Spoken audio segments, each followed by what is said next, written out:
Hello everyone, আসসালামু আলাইকুম। আমরা যখন ট্রাভেল করি তখন কিন্তু আমরা ম্যাক্সিমাম টাইমে বাসের থেকে ট্রেনটাকে বেশি প্রায়োরিটি দিয়ে থাকি, কারণ ট্রেনের মধ্যে কিন্তু কোনো প্রকার ঝামেলা ছাড়াই অনেক সহজেই এক জায়গা থেকে অন্য জায়গায় যাতায়াত করা যায়। অ্যান্ড এক্ষেত্রে কিন্তু আমাদেরকে খুব বেশি পরিশ্রম করতে হয় না এবং আমরা রিল্যাক্সে এক জায়গা থেকে অন্য জায়গায় ট্রাভেল করতে পারি। তো এই ট্রাভেল করার জন্য আমাদের অনেকেই একটা সমস্যা ফেস করে, যেটা হচ্ছে ট্রেনের সময়সূচি দেখা। মানে আমরা যখন এক জায়গা থেকে অন্য জায়গায় যেতে চাই তখন আমাদের সেই সময় সেই জায়গায় কোন ট্রেনটা যাবে এবং কখন যাবে এটা নিয়ে কিন্তু আমাদের একটা চিন্তাভাবনা কাজ করে। অ্যান্ড এটা জানার জন্য আজকে আমরা মূলত ভিডিওটা বানাবো, কারণ আজকে ভিডিওতে আমরা দেখাবো যে আপনারা যদি কোথাও যান তাহলে সেখানে যাওয়ার ট্রেন কোনটা রয়েছে, সময়সূচি কী, কোন টিকিট ফাঁকা রয়েছে, এইসব কিছু। তো যাই হোক, চলুন দেখে আসা যাক যে কীভাবে আপনারা এই ট্রেনের সময়সূচিটা দেখতে হবে। তো এটা করার জন্য আমরা প্রথমে যে কোনো একটা ব্রাউজারে চলে আসবো। আমি গুগল ক্রোম ব্রাউজারটা সিলেক্ট করতেছি। তো আপনারা যে কোনো ব্রাউজার চুজ করতে পারেন। তো এখানে এসে আমরা সার্চ করব ই টিকিট দিয়ে সার্চ করলে কিন্তু আমাদের এখানে ওয়েবসাইট চলে আসবে এবং এখানে দেখুন eticketRailway.com নামে একটা ওয়েবসাইট এসেছে। আমরা এইখানে প্রবেশ করব। এখানে প্রবেশ করার পরে আমাদের সামনে এমন একটা ইন্টারফেস আসবে এবং এখানে আমরা অনেকগুলো অপশন দেখতে পাবো, যেমন এই যে ফ্রম স্টেশন, তাছাড়া to station, date of journey, choose class, এগুলো আমরা দেখতে পাবো। তো আমরা এখানে টু স্টেশন বা মানে ফ্রম স্টেশনে আমরা সিলেক্ট করবো যে আমরা কোথা থেকে যেতে যাচ্ছি, এবং টু স্টেশনে সিলেক্ট করবো আমরা কোথায় যেতে যাচ্ছি, এবং ডেট অফ জার্নি মানে কোন দিনকে আমরা যেতে যাচ্ছি, এবং এরপর চুজ ক্লাস মানে আমরা কোন চেয়ারে যেতে যাচ্ছি, এটা আমাদেরকে এখানে সিলেক্ট করতে হবে। তো প্রথমে আমি ফ্রম স্টেশনটা দিয়ে দিই। এখানে ধরুন আমি একটা স্টেশনের নাম দিলাম, ঠাকুরগাঁও রোড এসেছে, আমি এটা দিয়ে দিলাম। তাছাড়া ডেস্টিনেশন দিতে হবে আমরা যেখানে যেতে যাচ্ছি। তো আমি যদি দিনাজপুর যেতে চাই তাহলে আমি এখানে দিনাজপুর দিয়ে দেবো, এবং এরপর ডেট অফ জার্নি চাইবে, আমি ডেট অফ জার্নিটি দিয়ে দিচ্ছি একটা 8 এপ্রিল দিয়ে দিচ্ছি আমি। তো এরপর দেখুন চুজ ক্লাস নামে একটা অপশন আছে, আমরা এখানে ক্লিক করব। এখানে ক্লিক করার পরে কিন্তু আমাদের এখানে অনেকগুলো অপশন এসেছে। এগুলোর মধ্যে আমরা যে কোনো একটা চুজ করতে পারি, যেমন আমরা এখানে স্নিগ্ধা চুজ করতেছি, তবে আপনারা এস চেয়ার বা স্নিগ্ধা এগুলো চুজ করার চেষ্টা করবেন। এগুলো মানে ইউজুয়ালি সবাই এগুলোতেই যাতায়াত করে, এগুলোতে চুজ করবেন আপনারা। স্নিগ্ধা চুজ করতেছি আমি এখানে। এরপর যদি আমি সার্চে ক্লিক করি, যে দেখুন নিচে সার্চ নামে একটা অপশন আছে সবুজ কালারের, এখানে আমি ক্লিক করব। সার্চে ক্লিক করার পর প্রসেসিং হচ্ছে, এই যে প্রসেসিং লেখা এসেছে। এই প্রসেসিং হওয়ার পর আমাদের কিন্তু দেখাবে যে কোন কোন ট্রেন এসেছে। ও এখানে এখন আমাদেরকে অ্যাগ্রি করতে হবে। দেখুন এখানে আই অ্যাগ্রি নামে একটা অপশন আছে, এখানে আমাদেরকে আই অ্যাগ্রিতে ক্লিক করতে হবে। তো আমরা আই অ্যাগ্রিতে প্রথমে ক্লিক করব। তো চুজ করার পর এখন আমাদের এখানে একটা অ্যাকাউন্ট ক্রিয়েট করতে বলতেছে বা লগ ইন করতে বলতেছে। তো আপনাদের যদি আগে থেকে অ্যাকাউন্ট লগ ইন করা থাকে তাহলে আপনারা এই যে এখানে অ্যাকাউন্টগুলো লগ ইন করবেন, মোবাইল নাম্বার অ্যান্ড পাসওয়ার্ড দিয়ে আপনারা অ্যাকাউন্টগুলো লগ ইন করে নেবেন।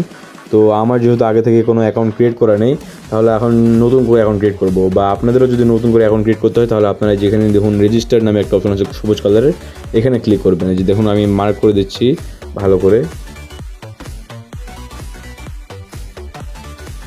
এই যে দেখুন রেজিস্টার, এখানে আমরা ক্লিক করবো। রেজিস্টার আমি ভালো করে একটু মার্ক করে দিই আপনাদেরকে। এই যে রেজিস্টার, এখানে আমরা ক্লিক করব।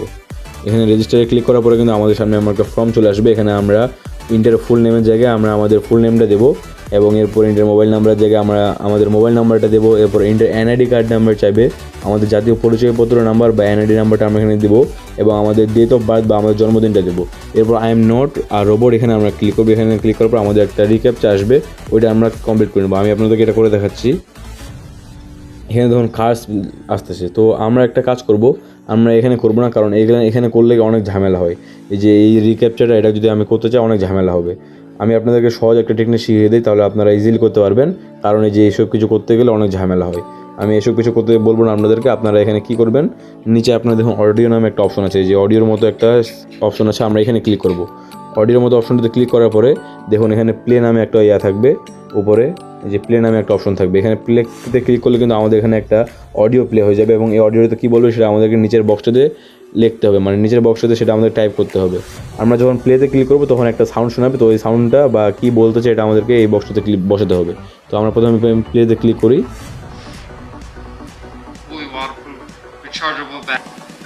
এখানে রিচার্জেবল ব্যাটারি বা এরকম কিছু একটা বললো। তো আপনারা যদি বুঝতে না পারেন তাহলে আপনারা কী করবেন, আপনারা এই যে দেখুন এখানে একটা অপশন আছে, এখানে ক্লিক করবেন, তাহলে অন্য আরেকটা আপনাদেরকে বলবে। যেমন আমি এখানে ক্লিক করে দেখাচ্ছি আপনাদেরকে।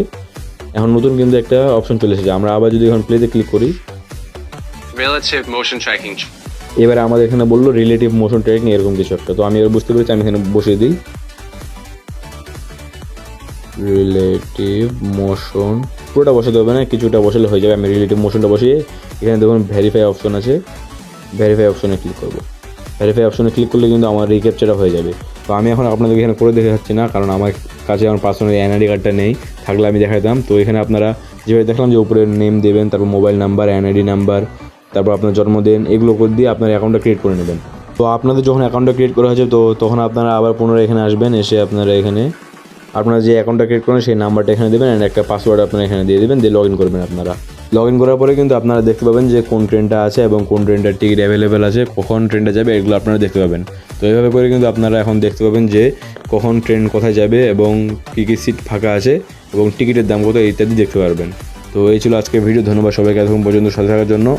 দেখা হবে পরবর্তী কোনো এক ভিডিওতে, ততক্ষণের জন্য আসসালামু আলাইকুম।